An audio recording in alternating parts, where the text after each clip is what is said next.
Radio Grand Lac. Installez-vous, on est en direct. Votre émission commence sur Radio Grand Lac. Émission spéciale sur Radio Grand Lac. On plonge ensemble dans le grand bain de la vie locale. Bonjour à toutes et à tous. Bienvenue en direct sur Radio Grand Lac dans ce grand bain de la vie locale que vous aimez, auquel vous êtes de plus en plus fidèles et on vous en remercie. Nous sommes le mercredi 8 juillet. Il fait beau, il fait chaud. Voilà, c'était pour la météo du jour, le point météo. Et on commence cette émission spéciale à laquelle on tient tout particulièrement chaque année parce que sur Radio Grand Lac, on aime la musique, on aime la belle musique. Et on a la chance à Aix-les-Bains d'avoir ce festival lyrique qui est le 37e du nom cette année, un festival ensorcelant qui va rendre hommage à un des plus grands noms du monde de la musique, Jacques Offenbach. Donc c'est le 18 et le 19 juillet. Un festival lyrique qui est l'héritier du festival d'opérette que nous avions encore il y a quelques années à Aix-les-Bains. Et pour en parler, pour nous parler du programme, pour écouter aussi quelques extraits de musique, pour parler de ce festival d'une grande valeur musicale comme chaque année, j'ai la présidente Marion qui est là avec nous. Bonjour Marion. Bonjour. Vous allez bien Marion ? Ça va très bien. Montez peut-être un petit peu le micro s'il vous plaît, voilà, qu'il soit plus proche de vous.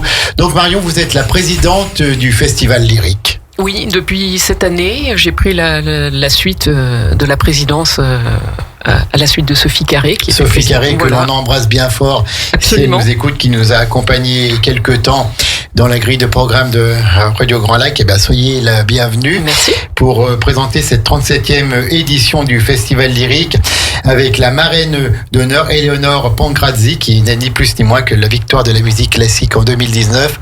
C'est vous dire un peu la qualité. Alors vous êtes là aujourd'hui, mais je vois qu'il y a du monde avec vous autour de la table et pas n'importe qui.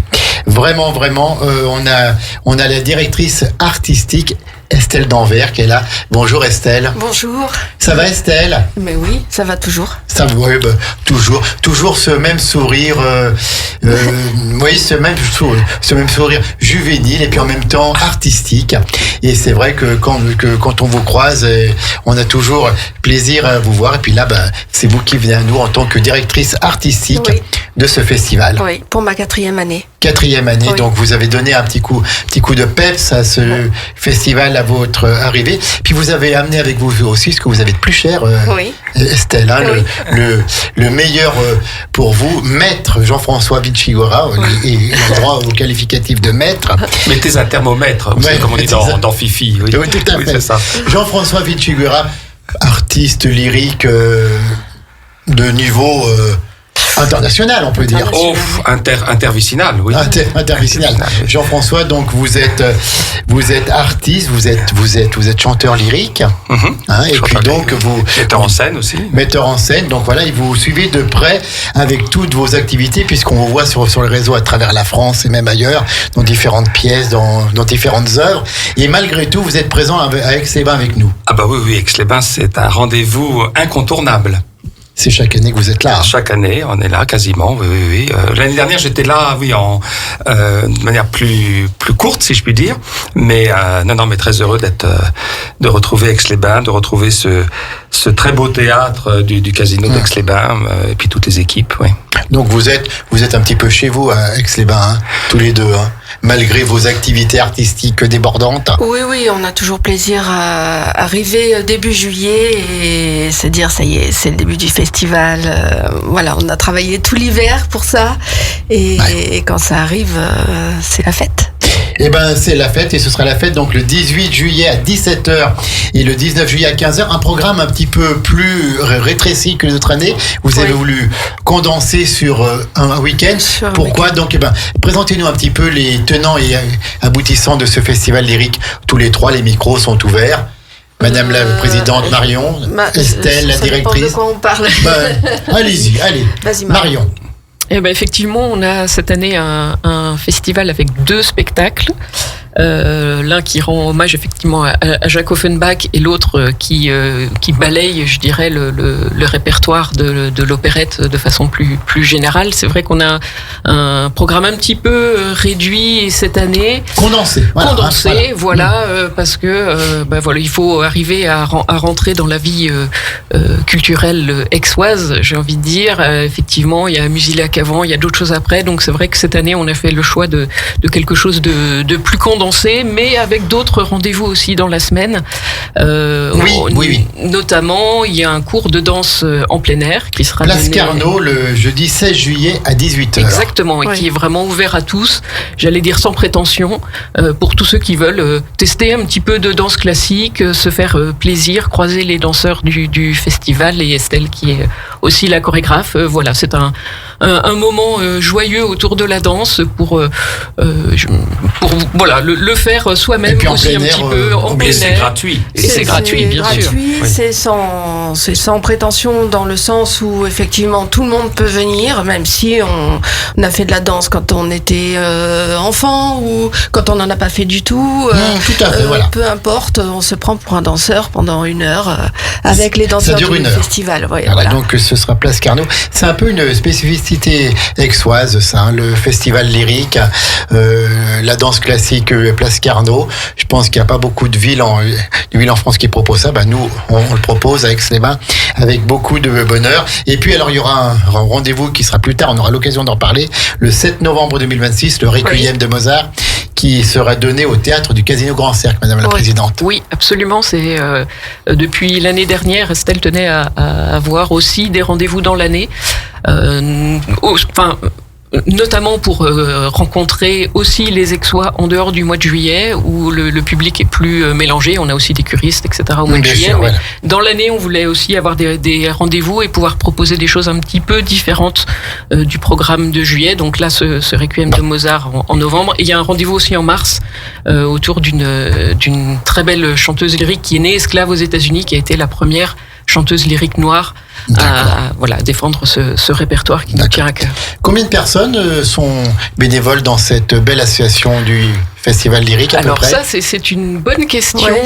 C'est une grosse équipe, j'ai envie de dire. C'est une très grosse équipe. Oui, puisqu'on a déjà le chœur qui est totalement amateur et qui fait un travail remarquable tout au long de l'année, qui intervient aussi en tant que bénévole sur beaucoup de choses dans l'organisation, et s'ajoute effectivement un certain nombre de bénévoles non chanteurs, j'ai envie de dire, mais ça fait peut-être une 50aine de personnes à peu près qui sont impliquées dans l'année. En tout cas, à travers vous, bien sûr, on salue et on remercie tous ces bénévoles qui permettent à ce festival atypique un petit peu, mais tellement beau, de continuer à vivre après 37 années. Festival lyrique d'Aix-les-Bains, le 18 et le 19 juillet au théâtre du Casino Grand Cercle. Alors, une nuit chez Jacques Offenbach, ça doit être passionnant. Jean-François Vinciguerra, vous qui connaissez tous ces grands noms de la musique, toutes les vies, présentez-nous un petit peu Jacques Offenbach en quelques mots. Oh là, en quelques mots. Oui, parce qu'autrement, je pense que vous pouvez durer 2 heures. C'est très, oui. Offenbach, c'est le roi on l'appelle le roi du rire en musique. C'est lui qui a vraiment participé, puisque maintenant Aix-les-Bains est une ville impériale. Oui, tout à fait. Ville Napoléon III. Il a vraiment participé à toutes les grandes fêtes Napoléon III. Sans doute grâce au duc de Morny, qui était le demi-frère de Napoléon III. de Napoléon III. Et qui, c'est grâce au duc de Morny, d'ailleurs, qu'il a obtenu la nationalité française, qu'il a faut quand même pas oublier qu'on est au 19e siècle dans une France qui est pas forcément très prosémite. Donc il est quand même de Jacob Epst, qui est son nom d'origine. Il est quand même devenu Jacques Offenbach en prenant donc le nom de sa ville d'origine. Offenbach sur le Main, oui, à côté de Cologne, puisque son père était même chantre de la synagogue de Cologne. Il existe des partitions musicales composées par le père de Jacques Offenbach de chants religieux juifs. D'accord. Et donc voilà, donc il arrive en France et puis il a la chance de rencontrer un autre compositeur qui est Hervé, dont on avait parlé la première année, parce que j'avais fait une conférence la première année sur Hervé, qui est considéré comme le père de l'opérette. Oui. Et c'est Hervé qui a mis le pied à l'étrier en fait à Jacques Offenbach, qui à ce moment-là était violoncelliste dans la fosse de la Comédie Française et où il composait quelques partitions pour des musiques de scène. Même, hein. Belle fosse, oui, tout à fait. Il composait quelques partitions pour des musiques de scène, donc comme le chant de Lynn Musset, voilà. Et il est allé frapper à la porte du théâtre d'Hervé, qui est le théâtre des Jazets, actuellement à Paris, place de la République. Et puis c'est Hervé, donc, qui lui vraiment a monté la première opérette de Jacques Offenbach, qui s'intitule Oyayay ou la Reine des Îles, et où d'ailleurs Hervé a lui-même chanté en travesti le rôle de la reine Oyayay. Voilà, ça a commencé comme ça. Et puis après, il a fait son parcours, donc grâce entre autres à l'aide du duc de Morny, et puis évidemment à son immense talent. Oui, bien sûr. Bien sûr, et heureusement qu'il a été accepté en France, qu'il a pu être naturalisé. Donc, une nuit chez Jacques Offenbach le 18 juillet à 17h. Qu'est-ce qui va se passer pendant cette nuit ? Alors, une nuit chez Jacques Offenbach, c'est un spectacle que je reprends, puisque en réalité, je l'ai déjà monté. Je l'avais créé au Festival d'Auvers-sur-Oise il y a quelques années. On l'a même enregistré pour la télévision, pour Alain Duhaut, pour son émission Musique et compagnie. On l'a repris à l'amphithéâtre de l'Opéra Bastille. Voilà, c'est un spectacle qu'on a redonné encore plusieurs fois. Entre autres, la dernière fois, c'était à l'Opéra de Vichy. C'est un montage en fait que j'ai fait d'œuvres d'Offenbach connues et un peu moins connues, sous la forme d'un dîner on va dire, ce sont des revenants. On est dans un château. Alors c'est peut-être le château de Castelardo, qui est un château d'une opérette d'Offenbach, ou peut-être dans la salle à manger d'un grand palace à Aix-les-Bains, pendant l'époque Napoléon III. Et donc grâce à époque d'Aix-les-Bains, voilà. Tout à fait. Donc grâce à une muse qui est peut-être sortie des contes d'Hoffmann, eh bien ces revenants se réveillent, et puis ils n'ont qu'une envie, évidemment, c'est de faire la fête, parce que ça fait longtemps qu'ils sont figés sous des grands voiles noirs, et ça permet effectivement d'entendre plein d'extraits de pièces d'Offenbach connues, donc comme La vie parisienne, comme je sais plus quel ouvrage, et tant d'autres. Et puis aussi des pièces moins connues, comme Trombalcazar, L'île de Tulipatan, Le Roi Carotte, etc. Oui, tout à fait, des pièces moins connues que l'on a entendu vaguement une fois, mais avec des airs moins connus que La vie parisienne. Voilà, tout à fait. Qui sont restés dans le patrimoine de la belle musique. Complètement. Donc voilà, donc il y a même des extraits des contes d'Hoffmann. Enfin, c'est vraiment un parcours dans l'univers d'Offenbach, mais tout ça évidemment en s'amusant comme il se doit avec le maître Jacques. D'accord, donc c'est le samedi 18 juillet à 17h, et donc c'est mis en scène par vous, Jean-François, sous la direction artistique d'Estelle. Oui. Qu'est-ce qu'on fait quand on est directrice artistique d'une telle pièce? On est dans son salon, on prend un bon verre et on dit voilà, Jean-François va s'occuper de tout. Non, c'est pas vrai. Il le fait en plus. Il est très impliqué, évidemment, mais quand on est directrice artistique d'un festival de manière générale de cette envergure, c'est pas de tout repos, hein. Ouais, bien sûr. C'est énormément de travail, c'est l'envie de bien faire, évidemment, c'est l'envie que ce festival continue, c'est l'envie que des artistes du talent de Jean-François soient là avec nous pour porter la même ambition, et c'est à la fois passionnant mais très très angoissant aussi, et très c'est beaucoup de sentiments mélangés, on va dire. Et donc pour ce spectacle, il y aura des chanteurs sur scène, des sopranos, des mezzo-sopranos, ténors lyriques, ténors bouffe. C'est quoi un ténor bouffe? Un ténor bouffe, c'est buffo en italien, c'est comique en fait. D'accord. Donc c'est plutôt un ténor qui a évidemment une très jolie voix. Comme vous, Jean-François. Oui, certainement. J'adore sa voix. Ah oui. Mais, je peux pas dire le contraire. qui a donc les notes de du ténor, la tessiture du ténor, sauf qu'il a en plus ce côté plutôt comique, etc., et qui permet aussi de jouer avec sa voix là-dessus, ce que ne fera pas forcément un ténor lyrique qui, lui, on attend vraiment le plus académique peut-être. Voilà, un petit peu comme ça. Et on a la chance là d'avoir une superbe distribution qu'Estelle a réunie avec Pauline Courtin. Pauline Courtin a chanté à la Scala de Milan, elle a chanté Orphée aux Enfers d'Offenbach, justement au festival d'Aix-en-Provence, un autre ex. C'est pas rien quand même. C'est pas rien. On a Éléonore Pancrazi, donc comme vous l'avez justement dit tout à l'heure. Dont on va parler après, puis on va même l'entendre. Voilà, victoire de la musique classique 2019, qui fait une magnifique carrière. C'est vraiment. Et qui sera présente pour ce festival. Elle est là dans les deux spectacles. Elle chante dans les deux spectacles. Et elle chantera même, on peut peut-être l'annoncer, elle chantera même la Marseillaise le 14 juillet sur la place de la mairie. Donc voilà. Alors ce ne sera pas sur la place de la mairie puisque c'est en travaux avec les anciens termes. Je crois que ça va se faire au Monument aux Morts du square Alfred Boucher. Ah bon, écoutez, je crois, voilà. Oui, tout à fait, voilà. Oui, il y a les travaux. Donc la mairie a été obligée de déplacer les cérémonies patriotiques de la fête nationale. Jérémy Dufaux, donc ténor lyrique, qui lui, qu'on retrouve aussi dans les deux spectacles, fait aussi une très très belle carrière. Dernièrement, il chantait aussi à Offenbach d'ailleurs, qui était Barbe Bleue à l'Opéra de Lyon, il y a quelques mois. Et enfin, Thomas Maurice, qui, donc ténor bouffe, qui était notre Ménélas dans La Belle Hélène il y a 3 ans. Pardon. Et Thomas Maurice, qui aussi vient de chanter il y a peu de temps dans les contes d'Hoffmann, aux Pays-Bas, je crois, oui, c'était aux Pays-Bas, dernièrement, voilà. Et puis enfin, Antoine Perrier, qui est vraiment un enfant du festival, puisque Antoine a démarré vraiment dans le festival, dans les chœurs. Maintenant, il fait il est baryton. Il est baryton. Il fait une école de comédie musicale à Paris. Et voilà, donc on a pensé que c'était bien qu'il soit mis un peu plus en avant cette année. Et puis alors, vous dites enfin, mais non, parce que moi, je vois qu'il y a encore un petit jeune dans la distribution, Jean-François Vinciguera. Ah oui, très jeune. Alors, qui est baryton basse. Un enfant, quasiment. C'est un enfant. C'est un petit jeune qui débute dans le métier. C'est un petit jeune qui débute, oui. Voilà, alors, donc je chante aussi dans ce spectacle, oui. Différence entre un baryton et un baryton basse. Alors, je pense que c'est beaucoup plus grave dans le baryton basse, non ? Oui, c'est-à-dire que le baryton basse, en fait, il est, je pourrais dire un peu en clin d'œil qu'il est mal vu et par les barytons et par les basses, parce qu'il peut prendre certains rôles de baryton, plutôt ce qu'on appellerait baryton dramatique, donc des barytons graves, et puis certains rôles de basse, plutôt ce qu'on appelait à une époque les basses chantantes, c'est-à-dire des basses plutôt aiguës, voilà. C'est super. Donc, un des peut-être des barytons basses les plus connus qui nous a quittés malheureusement il y a quelques temps, c'est José Van Damme. Bien, voilà. oui. C'était vraiment le baryton basse par excellence. Bien sûr.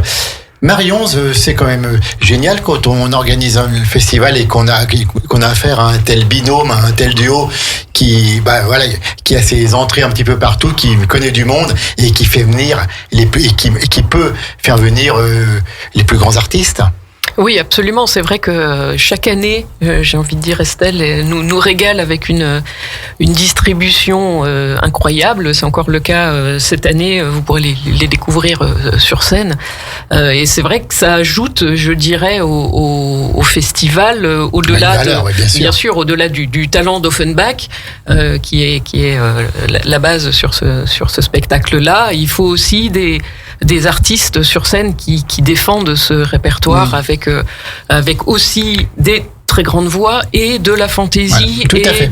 Non, mais voilà. avec une telle qualité, parce qu'on peut faire des spectacles comme ça, peut-être sans grande qualité, sans avoir Jean-François et Estelle, mais je pense que le public est demandeur maintenant de qualité. Un public qui ne connaît peut-être pas forcément Offenbach, qui ne connaît pas ce que vous allez proposer, et quand on le propose avec une telle force, avec une telle importance, on accroche le public. Oui, c'est sans doute une porte d'entrée.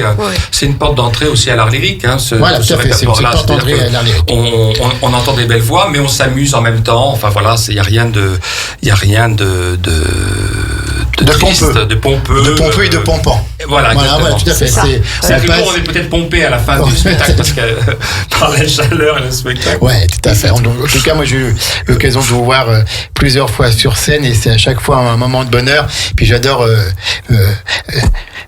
Estelle, pardon, j'avais mangé le prénom par émotion, qui est là, qui maîtrise tout, qui voit tout, qui est ému un petit peu, qui est angoissé, mais qui qui en même temps donne le meilleur d'elle-même. Ouais, non, mais c'est ça. Hein. Non, mais j'avais vu l'année dernière sur scène, et elle voit tout, elle pilote tout, et tout le monde se rapproche de vous. Oui. Vous êtes un peu la pièce centrale. C'est le phare. Oui, c'est le phare hein, du festival. J'aime bien ce rôle. Je suis très discrète en général hein, dans la vie, mais j'aime bien être l'endroit, le lieu où tout le monde vient. Le phare. Voilà, se réconforter et autres demandes. Je suis là pour tout le monde. Il paraît même que l'on dit que si le spectacle marche, c'est grâce à elle. Si ça ne marche pas, c'est à cause des artistes. Voilà, Voilà. absolument. En tout cas, donc c'est le 18 et le 19 juillet. Donc le 18 juillet à 17h, le 19 juillet à 15h. Il y a encore des places de libre. C'est au Théâtre du Casino, placement numéroté. C'est placement numéroté. Il y a encore des places de libre. Ça se remplit bien, mais vous pouvez encore venir, bien sûr. On en parlera dans quelques minutes pour avoir ses propres places. On va écouter un titre, mais alors c'est Jean-François, vous allez nous présenter votre marraine d'honneur, Éléonore Pangrazzi. Peut-être que je le prononce très mal et je m'en excuse. Victoire de la musique classique 2019 quand même. Oui, alors c'est un extrait de son premier album solo qu'elle a souhaité évidemment. Elle est d'origine corse, hein, Éléonore. Ah bon? Voilà, c'est ce qui nous. Comme Vichy Guerra, comme non? Vichy Guerra et comme je crois un maire aussi. Comme Beretti. Beretti, voilà, c'est ça. Nous sommes cernés par les Corses. On est cernés par les Corses. Voilà. Donc là, elle a fait son premier album solo et elle a voulu consacrer évidemment cet album à son pays natal, la Corse, et elle a choisi donc un cycle de 12 mélodies. Alors on s'éloigne un petit peu de l'opérette, mais on n'écoute pas les 12 maintenant. Hein. Non, on en écoute l'extrait d'une. Les 12 mélodies que Maurice Ravel a écrites sur des chants traditionnels corses. Ouais. Là, c'est Nana di Cuccione et voilà, c'est de la très belle musique. Ça permet d'entendre surtout le timbre très velouté, très chaud d'Éléonore. Bon, cela dit, Ravel a fait aussi des choses en opéra très amusantes. Hein, oui. Donc, puis un certain boléro. Oui. Ah bon, c'est lui? Oui, tout à fait. Je parie que c'est lui, oui, tout à fait. Il l'appelait le Brasero de Ravel. Le Brasero de Ravel. Et ce que je voudrais dire, c'est que Éléonore vendra son disque à l'issue du spectacle ou même avant. D'accord, ou même avant. Et puis on peut rappeler pour tous les ex-fois les gens du territoire qu'elle chantera la Marseillaise, donc sans doute accompagnée par l'orchestre d'harmonie d'Aix-les-Bains. Et donc c'est généralement quand on entend notre hymne, on a toujours un peu les poils qui se dressent et qui se hérissent. Oui. Là, je pense qu'avec cette voix en plus, sans doute que quelques larmes nous viendront aux yeux le 14 juillet au matin pour la cérémonie du 14 juillet avec Éléonore Pangrazzi, marraine d'honneur de ce festival. Victoire de la musique classique 2019 et on a la joie, on a l'honneur de vous la proposer maintenant sur les ondes de Radio Grand Lac. On écoute religieusement, si je puis dire, Éléonore Pangrazzi.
Di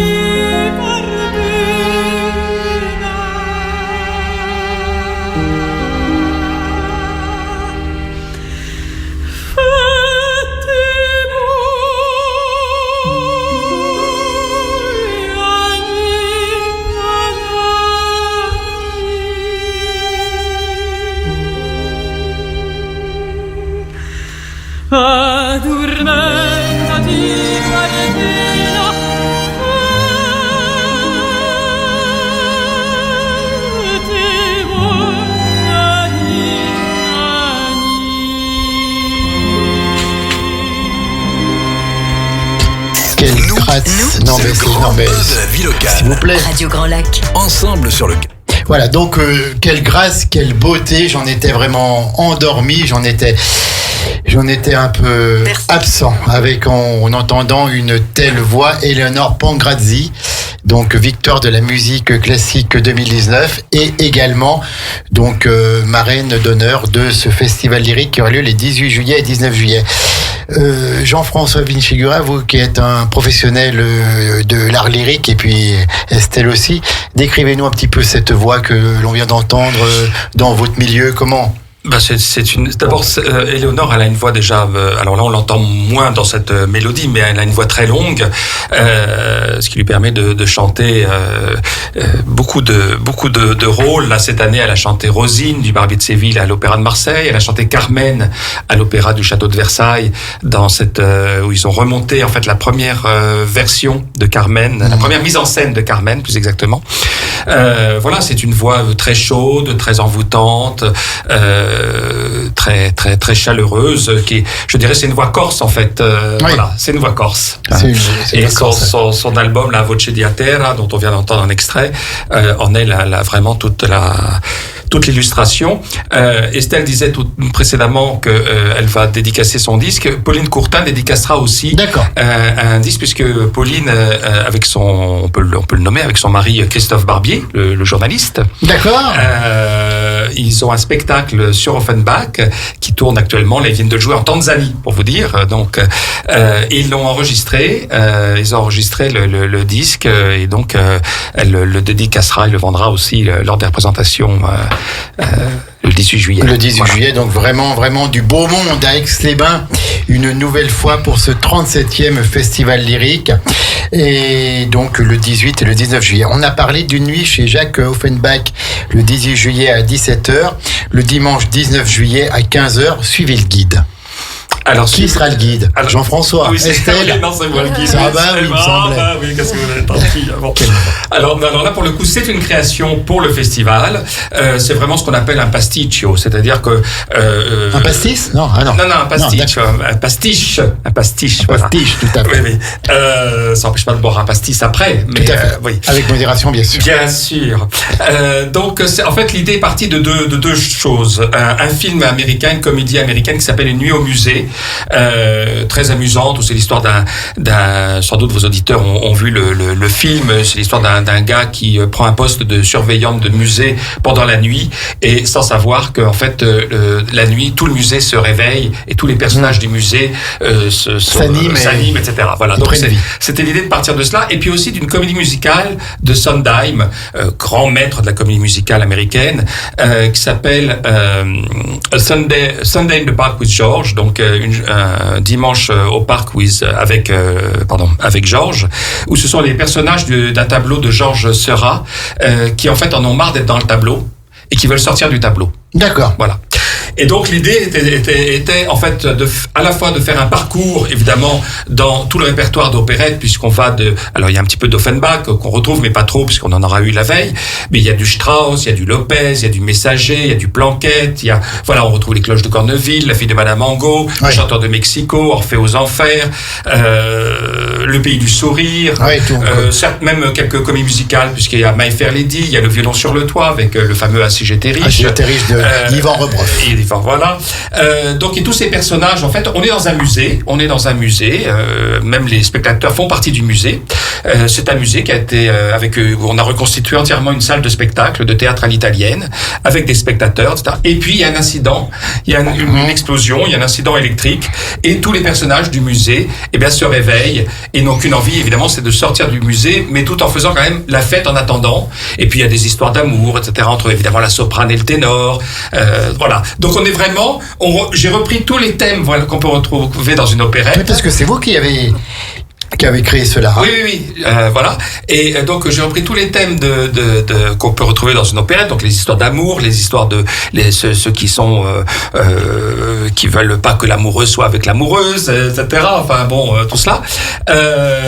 Et puis effectivement cette envie évidemment de faire la fête et d'écouter aussi, puisque c'est l'occasion quand même de réentendre tous les grands tubes, si je puis dire, de l'opérette. On a aussi les saltimbanques avec le fameux C'est l'amour, etc. Enfin, voilà. Et puis des ballets, il y a beaucoup qui se reporte à la ronde. C'est ça. C'est là, voilà, bravo. Les plus grandes œuvres. Quoi, hein. Vous allez venir chanter dans le spectacle. Peut-être, voilà. Mais si je viens chanter, il y aura beaucoup moins de monde après. Oui, tout à fait. Tout à fait. Et puis évidemment, le théâtre sera plein de tomates, je pense. Bah, écoutez. Et puis évidemment, le ballet, puisque le ballet dans l'opérette a une place extrêmement importante. Et l'opérette, c'est l'origine des comédies musicales, un peu. Hein.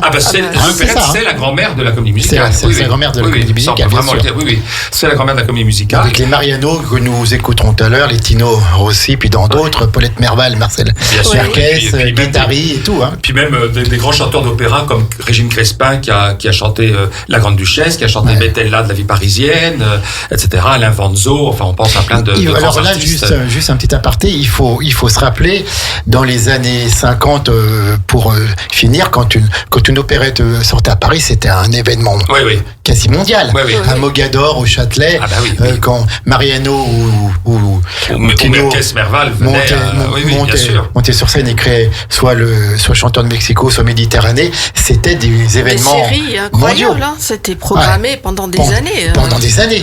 Pendant des années, voilà, la scène de Mogador. Et ça, malheureusement, je dois dire quand même qu'on l'a quand même beaucoup perdu. Et c'est vrai que. Je suis d'accord quand vous dites malheureusement, parce que quand on voit maintenant un petit peu les chanteurs, on se demande où est passé tout ça. Hein. C'est-à-dire, c'est pas tant les chanteurs, c'est surtout les programmateurs, parce qu'en réalité, avant tous les théâtres d'opéra, tous les théâtres lyriques, on va dire, en France, programmaient opéra, opérette et ballet.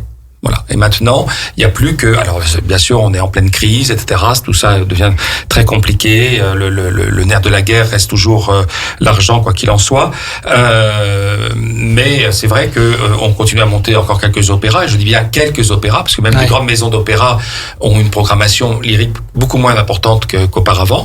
Et alors l'opérette est devenue vraiment peau de chagrin. Tout à fait, et donc c'est vrai que des festivals comme le Festival lyrique d'Aix-les-Bains a cette importance-là de protéger absolument ce patrimoine, de continuer à offrir la possibilité à des artistes de chanter ce répertoire, parce que là, les deux distributions que nous avons, c'est que des jeunes chanteurs. Je suis le doyen des deux distributions. C'est que des jeunes chanteurs. Mais c'est beau. Et tous ces jeunes chanteurs sont ravis de faire ce répertoire. Ils adorent ça. Bien sûr. Donc c'est pas un problème des artistes, en fait. C'est vraiment un problème des décideurs de programmer ce répertoire-là. Faut-il encore le connaître? Oui, voilà, tout à fait. Et ils ne le connaissent pas tous non plus. Donc, c'est un vrai problème. Donc, Marion, vous êtes la gardienne du temple un peu. Hein. C'est grâce à vous que ces airs, c'est grâce à vous et à toute l'équipe du Festival lyrique que ces airs, que ces grands airs, que ces airs très beaux peuvent toujours être donnés sur scène. Oui, alors c'est pas juste moi qui suis la gardienne du temple. Effectivement, c'est toute l'équipe qui a à cœur de défendre ce répertoire lyrique qu'on dit léger et tous ces acolytes, j'ai envie de dire. Et parmi les gardiens du temple, il faut citer également Renaud Beretti, qui est le maire d'Aix-les-Bains, qui est très attaché à ce festival. Et pour lui, voilà, le festival fait partie du patrimoine d'Aix-les-Bains. Je dois avouer que je suis d'accord avec lui, évidemment. Bien sûr, entièrement d'accord. Et la ville, d'ailleurs, nous soutient depuis le début du festival, donc depuis 1989. Et c'est un soutien qui est très important pour pouvoir continuer à faire un festival de cette ampleur. Beretti, puis bien sûr Isabelle Mourjoinet, adjointe à la culture. Ouais, je voulais en parler parce que Isabelle est très importante pour nous. C'est-à-dire que dès qu'on a un problème, dès qu'on a une petite baisse de morale, dès que on sait qu'on peut la trouver dans son atelier et qu'elle sera là pour nous écouter et qu'elle sera là pour nous remettre du baume au cœur. Donc je la remercie vraiment chaleureusement parce que, en tout cas pour moi, elle est très importante. Oui, voilà. Tout à fait. Mais pour vous et pour tant d'autres, bien sûr, l'action de la mairie d'Aix-les-Bains pour soutenir ce festival lyrique, 37e du nom encore une fois, 18 et 19 juillet. Et donc on va suivre le guide. Le 19 juillet, c'était tout ce que vous aviez à dire sur suivez le guide. Ou vous aviez encore d'autres? Non. Voilà, ce sera un spectacle très très interactif. Donc je pense que les spectateurs vont... Avec plein de surprises. Plein de surprises. Et surtout, il y a un côté très, pour ceux qui connaissent, très branquignol, quoi. Enfin, voilà. Donc c'est très... Robert Derry, puis tout le monde. Voilà, exactement. Colette Brosset, tout Colette ça. Brosset. Jacqueline Magnan, De Funès, enfin, ils fait tout ça. Ils ont tous... Non, enfin voilà. Donc c'est vrai que c'est un spectacle très, très enlevé. On a déjà commencé à répéter, bien sûr, les chœurs s'amusent. On a des chœurs qui sont vraiment formidables, qui ont fait aussi une progression dans leur travail depuis 3-4 ans maintenant, assez extraordinaire, sous la houlette en fait du directeur musical, qui est leur chef de chœur et qui est notre directeur musical cette année et qui sera aussi au piano, qui est Thomas Palmer. Thomas est un formidable pianiste qui travaille à l'Opéra de Bastille, beaucoup à la Monnaie, qui est l'Opéra de Bruxelles, où il est comme chef de chant, c'est-à-dire qui répète toutes les personnalités là, qui prépare toutes les répétitions, etc. Et Thomas a une grande complicité avec le chœur et du coup ça s'en ressent vocalement et musicalement parce qu'ils ont fait vraiment un travail extraordinaire. Alors on dit c'est un chœur amateur, en réalité c'est amateur mais dans le sens premier du mot, c'est-à-dire vraiment qui aime en fait. Oui, tout à fait. Et qui l'amateur c'est celui qui aime. Voilà, et qui est très investi aussi scéniquement, et ça c'est un plaisir aussi de travailler avec eux parce que voilà, ils ont envie de donner du plaisir au public, ils en prennent eux-mêmes, je l'espère en tous les cas, enfin ils en donnent l'impression, et donc c'est vraiment un grand plaisir de travailler avec eux, et c'est vrai que ça reste quand même le noyau dur de ce festival. Les chœurs de... Oui, nos chœurs c'est vraiment le point d'ancrage du festival, et mis bout à bout en fait c'est tous ces personnages, que ce soit le chœur, les solistes, Jean-François, Thomas, le ballet de la compagnie Licor. Oui, le ballet de la compagnie Licor, qui sont en réalité les danseurs qui travaillent avec moi toute l'année. C'est mes danseurs. Ce sont ces danseurs. Attention. Mes danseurs. Jean-François, ce ne sont pas les vôtres. Attention, les siens. Pourtant, je suis pas du genre à avoir de l'appartenance sur les gens, mais non, pas du tout. Mais en tout cas, je travaille avec eux toute l'année, c'est un vrai bonheur. Mais ce que je voulais te dire, c'est que tous ces gens réunis, en fait, chacun met sa patte, met ses propres efforts, met son expérience, son engagement.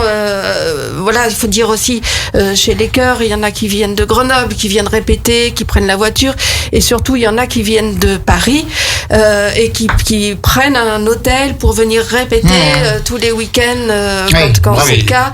Donc vraiment, c'est tout ça mis bout à bout fait que ce festival existe énorme et me donne envie de continuer. Et voilà, tout ça. On espère longtemps. Ouais, j'espère. On espère longtemps. Ce sont tous des passionnés. C'est ça, oui. C'est l'enthousiasme qui est vraiment le maître mot, la passion. Et moi, à chaque fois, je suis extrêmement, et je dis ça sans aucune flagornerie, mais je suis très ému de voir combien ces gens s'investissent aussi dans le festival. Et oui, c'est très touchant. Il y a la présidente qui demande la parole. Oui, alors on va lui donner. Marion. Je voulais parler d'une personne de l'ombre dont on n'a pas encore parlé, qui est Luc Chiari, qui fait les lumières, qui est le créateur lumière pour le festival et pour plein d'autres spectacles dans l'année évidemment, et qui ajoute aussi sa touche de magie, voilà, pour créer de belles ambiances, pour ajouter. Oui, c'est chacun comme DSL, c'est chacun qui met sa petite patte, mais en ayant conscience de la patte qu'a mis l'autre. Et voilà, tout est coordonné. C'est vrai que Luc, je voulais en parler un peu plus tard, mais du coup, je vais on y va maintenant. À cause de Marion, on est obligé de... Tout est de ma faute.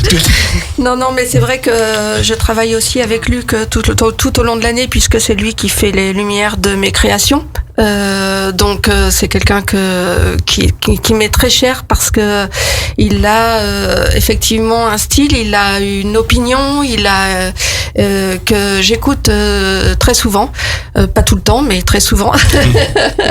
mais j'aime beaucoup travailler avec lui parce que il est à l'écoute des professionnels, des artistes qui sont sur le plateau. Il est dans le milieu aussi, quoi. Et il est tout le temps en accord avec nos idées et tout en apportant sa touche personnelle et qui est toujours de grand talent. Eh ben, je crois qu'avec de telles personnes, avec un tel enthousiasme, ça ne peut que marcher, ce 37e festival lyrique. Mais alors, une petite anecdote, mais c'est vrai que vous touchez tous les publics. L'année dernière, j'ai eu la chance d'être à la Route Fleurie, la représentation de la Route Fleurie, où j'ai pu voir en coulisses le petit-fils de Louis de Funès qui lui ressemble. C'était un moment de bonheur, un moment magique pour moi. Et c'est vrai que le public, quand il sort, chantonne des airs qui font partie du patrimoine, suivons la Route Fleurie, etc. Et en fait, et tout le monde a le sourire. Et ça, c'est le plus important. Oui, voilà, tout à fait. Et en fait, ce sont des airs, on sait pas forcément que ça vient de tel opéra du tout, parce que ça fait tellement partie du patrimoine, et tout le monde a le sourire, quoi. C'est une explosion de sourire et de bonheur. C'est pour ça qu'il faut pas laisser tomber ce répertoire. C'est quelque chose qui est ancré dans nos vies. Bien sûr, il faut pas. On sort en disant, ma grand-mère, elle écoutait, elle adorait Luis Mariano. Bien sûr. Je me souviens de cette chanson, et c'est très très important de garder ce répertoire vivant. Des chanteurs qui avaient de la voix, qui avaient du talent, qui savaient s'entourer de compositeurs comme Lopez, comme Vinci, comme tant d'autres. Oui, tout à fait, des séducteurs, mais qui savaient séduire le public avec bien sûr leur physique, leur voix, mais avec surtout leur talent. Bien sûr. Donc, en tout cas, les réservations et renseignements, c'est la billetterie des spectacles au 04 79 88 09 99. Donc, c'est allée du Grand Passage avec Aix-les-Bains, bien sûr. Ça peut être en ligne sur les sites spectacles Aix-les-Bains, Riviera des Alpes. Est-ce qu'on pourra acheter aussi ces places juste avant les représentations? Bien sûr. Dans la limite des places disponibles. Alors, dans la limite des places disponibles, évidemment, mais oui, en arrivant aussi le jour J, vous pouvez acheter votre place. Et d'ailleurs, puisqu'on parle de ça, j'en profite pour saluer Sana et Faustine, oui, qui font un travail remarquable à la billetterie. Toute l'année, on parle d'elle. Toujours avec le sourire. Oui.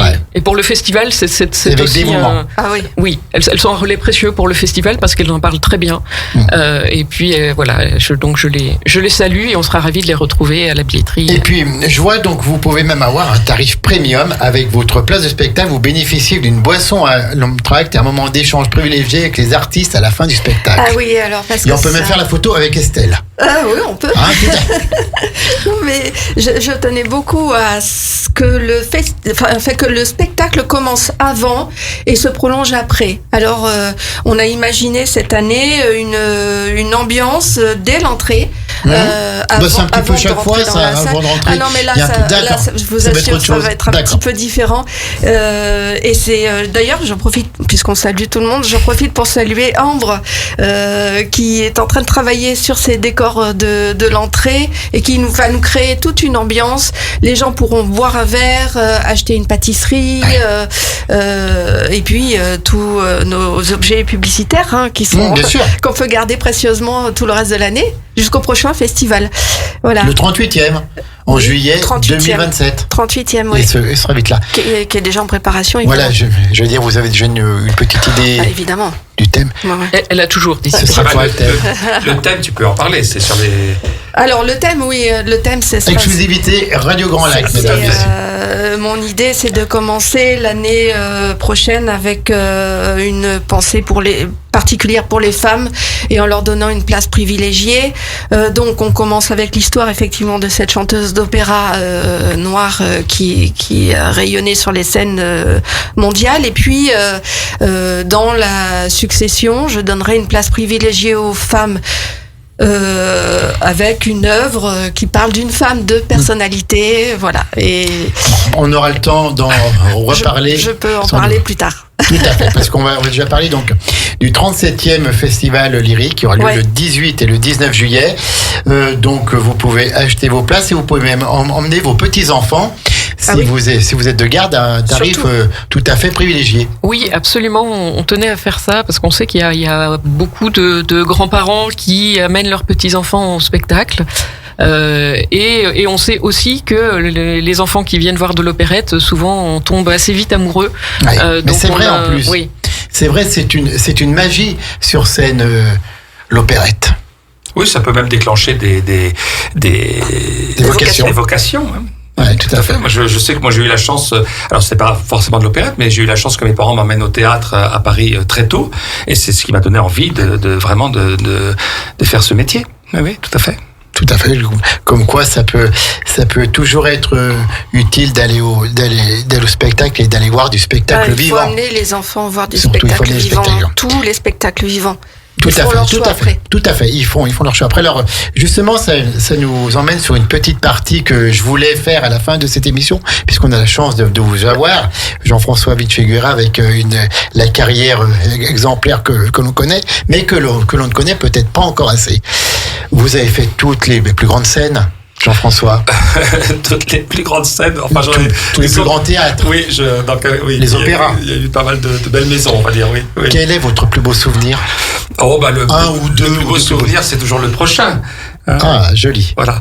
Non, là dernièrement, c'est vrai que j'ai eu beaucoup de plaisir j'ai fait une production qui était vraiment très très jolie, et puis c'est avec un ami très fidèle qui est Jean-Louis Grinda, et on a fait Une fille du régiment à l'Opéra de Monte-Carlo, et puis on l'a repris à l'Opéra de Mascate au Sultanat d'Oman. Le famille était là, non? À Monaco? Ah, toujours. Ah oui, ils sont toujours présents, oui, bien sûr.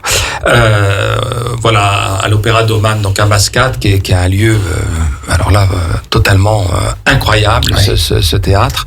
Voilà, donc c'est aussi joué parfois. C'est pas les plus grandes salles qui sont forcément sûr, où on garde les souvenirs les plus précieux. Oui. Ça peut être aussi dans. Ça peut. Là, dernièrement, je jouais. Alors là, c'était du théâtre, mais je jouais Le Marchand de Venise de Shakespeare au Café de la Gare à Paris. Ouais. Et c'est vrai que donc on est très loin des fastes de l'Opéra de Monte-Carlo ou de Mascate, mais le lieu est tellement incroyable, tellement quand on imagine que c'est un théâtre créé par Romain Boutet, Devers, Miu Miu, Coluche, etc. Ça a aussi son histoire. Ouais, bien sûr. Voilà. Donc il y a une âme. Donc c'est aussi extraordinaire d'être dans des lieux pareils. Et quels sont les projets de Jean-François Vinciguerra après ce festival lyrique? Après le festival, c'est tout de suite de retour dès le lendemain à Paris, puisque alors là, c'est pour du théâtre. Tout l'été, je suis au Culturel de Bagatelle, donc dans le très beau cadre de l'orangerie du parc de Bagatelle dans le bois de Boulogne à Paris. Et je joue d'abord du 29 juillet au 16 août Volpone, une pièce de Ben Jonson qui est très drôle. Voilà, Ben Jonson de la même époque que Shakespeare, mais qui est vraiment très très amusante sur les rapports humains et surtout sur l'hypocrisie des rapports humains. Et puis donc ça c'est jusqu'au 16 août, et à partir du 18 août jusqu'au 30 août, c'est une reprise du Marchand de Venise de Shakespeare justement. Et enfin, toujours dans le cadre des Culturels de Bagatelle, le 4 et le 5 septembre, Cherche piano à queue pour jouer à truc de Schubert, que j'avais donné avec Seba. Au festival l'année dernière, donc un récital totalement décalé, totalement frappadingue, consacré aux chansons de Pierre Dac et Francis Blanche. Tout à fait. Donc encore beaucoup de bonheur, encore beaucoup de culture, de jeux de mots et puis de talent avec Jean-François Vinciguerra, donc qui est baryton basse. Il paraît. Voilà. Estelle d'Anvers Paris, c'est une chance aussi de vous avoir avec nous, puis de vous avoir panthéon, parce que souvent on se croise et Estelle est toujours en train de courir. Quels sont vos projets après ce festival lyrique? Après ce festival lyrique, je vais commencer à penser au suivant. Et puis je vais reprendre mes danseurs en main aussi à partir de fin août, puisque nous sommes en création. J'ai ma dernière création qui a commencé déjà au printemps, et puis que je vais poursuivre dans l'hiver prochain. Et puis une programmation de mes deux pièces qui sont en diffusion, qui sont Bibac Houlant sauvagement et le Requiem de Mozart, que nous allons jouer ici le 7 novembre au théâtre.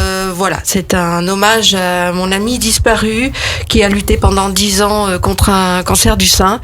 Et c'était une occasion pour moi aussi de lui rendre hommage, puisqu'elle a travaillé beaucoup sur cette pièce avec moi. Bien sûr, et on partage bien sûr toute votre peine, tous vos sentiments que vous avez que vous aviez pour elle et que vous conservez bien sûr pour elle à travers la musique. Ouais. Et pareil, vous aussi qui avez aussi une très belle carrière dans le monde lyrique, un souvenir en particulier, un beau souvenir, une anecdote. Non, j'en ai tellement. Non, je suis pas tellement. Je vis pas dans le souvenir. Moi, je suis Vous regardez toujours devant. Oui, je suis C'est plus Estelle, ça. devant. Ouais. Estelle Danvers qui est avec nous aujourd'hui. Marion Bonnet, donc tous les voyants sont au vert pour ce 37e festival lyrique. Qu'est-ce que vous pouvez dire à nos auditeurs qui hésitent encore peut-être à venir à une représentation en se disant c'est peut-être un petit peu élitiste, c'est de la musique que je ne connais pas. Justement, c'est le bon moyen de la connaître. Justement, j'ai envie de leur dire, n'hésitez plus, venez profiter de ce moment un peu suspendu, léger, c'est un peu une bulle en dehors du quotidien qui est plus ou moins joyeux. C'est vraiment un moment à part. Pour s'amuser ensemble, pour profiter de cette musique qui est à la fois légère et de la très belle musique avec beaucoup d'artistes superbes. On n'a pas cité encore Lorraine Paterno. Ah oui, Nous devions garder la meilleure pour la fin. Bien sûr, surtout que c'est l'enfant du pays, Lorraine. Alors Lorraine Paterno, elle est de Chambéry. Elle a fait ses premiers pas d'ailleurs sur la scène du théâtre d'Aix-les-Bains. Dans le cadre du festival d'opérette, à l'âge de 6 ans. Lorraine fait aussi maintenant une très très belle carrière. Là, elle vient de chanter à la Scala de Milan. Elle chantait encore dernièrement aussi au Théâtre des Champs-Élysées à Paris. On sait qu'elle est très heureuse de participer à ce festival parce que pour elle c'est un souvenir ému de sa première scène. prestation. Voilà, donc c'est vraiment l'enfant du pays et on est évidemment très heureux de l'accueillir pour suivre le guide où elle jouera le rôle d'une diva totalement folle. Écoutez, merci. Et nous, on est très heureux de vous accompagner pour ce 37e festival lyrique à Aix-les-Bains. On répète le samedi 18 juillet à 17h, une nuit chez Jacques Offenbach. Donc, c'est au théâtre du Casino. Le 19 juillet à 15h, c'est un dimanche. Suivez le guide sous la direction artistique de Madame Estelle Danvers avec comme marraine d'honneur Éléonore Pangrazzi, victoire de la musique classique 2019 que vous pourrez voir également le 14 juillet. Je crois que c'est à 11h30, la cérémonie patriotique pour la fête nationale organisée par la mairie d'Aix-les-Bains. Et donc, Éléonore nous chantera ni plus ni moins que la Marseillaise. La Marseillaise, et puis elle chantera aussi en duo avec Pauline Courtin, la Barcarolle des Contes d'Hoffmann. Oh là là. Et je chanterai pour ma part un extrait de Kurt Weill de l'opéra de Katsu. Voilà. Écoutez, ça promet encore de grands moments comme on sait les vivre avec Aix-les-Bains. Jean-François, si je vous dis le chanteur de Mexico, si je vous dis Mexico, tout simplement. Je sais pas si c'est à lui qu'il faut lui le dire. Non, c'est pas lui qu'il faut demander. Mexico, oui. Ah oui, voilà. C'est ça que vous vouliez, oui, c'est ça. Commence un petit peu comme ça. Alors pourquoi est-ce que vous avez voulu qu'on passe ce titre Parce que évidemment, on a fait une belle place aussi à Francis Lopez, qui reste, quoi qu'il en soit, un des grands maîtres. Le prince de l'opérette. De l'opérette. Chanteur de Mexico, Méditerranée, La baiser de feu, Gypsy, tout ça. Voilà, tous les standards. C'est-à-dire quand on pense à Lopez, évidemment, on pense surtout à Mariano, quoi, parce que oui, tout à fait. Ou Guettari éventuellement, et Guettari plus exactement. Mais voilà, donc évidemment, en fait, le personnage, il y a un des personnages qui veut chanter du Lopez pendant toute la soirée, pendant le spectacle. Et puis à la fin, évidemment, il réussit enfin à chanter du Lopez, et donc il y a tout un medley qui a été fait de pièces de Lopez. Donc je pense que le public va chanter sans doute avec le ténor et les chœurs. C'est incontournable. Voilà, et puis donc évidemment il y a Mexico. Des airs qui respirent le bonheur, qui respirent la joie, le soleil et tout, et on a vraiment eu beaucoup de joie à vous avoir en direct avec nous. On sait que c'est pas facile de vous avoir étant donné vos emplois du temps artistiques à chacun, que ce soit vous, Jean-François Vinciguerra, ou vous, Estelle Danvers. Merci à Marion Bonnet, la présidente donc du festival lyrique, un festival que vous pouvez accompagner, vous pouvez devenir ami du festival lyrique. Merci à toute l'équipe qui vous suit, qui vous accompagne. Un coucou tout particulier à Sophie Carré, bien sûr, qui doit toujours être un petit peu dans les méandres par là. Là, je crois qu'elle est très occupée, mais elle est très occupée, mais je pense qu'elle pense à nous très fort. Elle pense à nous très fort. Oui, bien sûr. Le 18 juillet à 17h, tout le monde au théâtre du Casino pour une nuit chez Jacques Offenbach. Et puis le 19 juillet, le dimanche à 15h, allez suivre le guide également au théâtre du Casino. Allez vivre ces moments que l'on ne vit plus trop, hélas, mais qu'à Aix-les-Bains, on sait conserver. Venez avec nous, venez avant, venez pendant, venez après, restez avec nous. Voilà, passez du temps avec nous. Eh ben, quelle belle déclaration d'Estelle. Moi, je signe tout de suite et je dis oui tout de suite. En tout cas, on finit cette émission avec pas n'importe lequel, le grand Luis Mariano, le chanteur de Mexico. Écoutez ça parce que ça, c'est de la musique. Il y a du chant, il y a les harmonies, il y a tout ce qu'il faut. Et personnellement, maintenant, quand on découvre des nouveaux artistes qui font des carrières de 3 mois, qui font des carrières de 2 mois et qui sont contents avec ça. Mariano est mort il y a plusieurs décennies et on en parle encore. Et voilà, des carrières à la Mariano, je suis pas sûr que dans les chanteurs actuels, on connaisse ça, hélas. Voilà, en tout cas, à 13h, c'est Questions de parents. Ce soir, à 20h, c'est l'Eurohit avec Seb. Et puis ensuite, c'est l'After Latino. Et là, le grand Mariano nous chante un de ses plus grands succès. Mariano, merci. Jean-François, merci à vous. Merci Estelle, votre présence dans notre studio nous honore à chaque fois. Merci Marion. Avec et on plaisir. vous souhaite un magnifique 37e Festival lyrique d'Aix-les-Bains.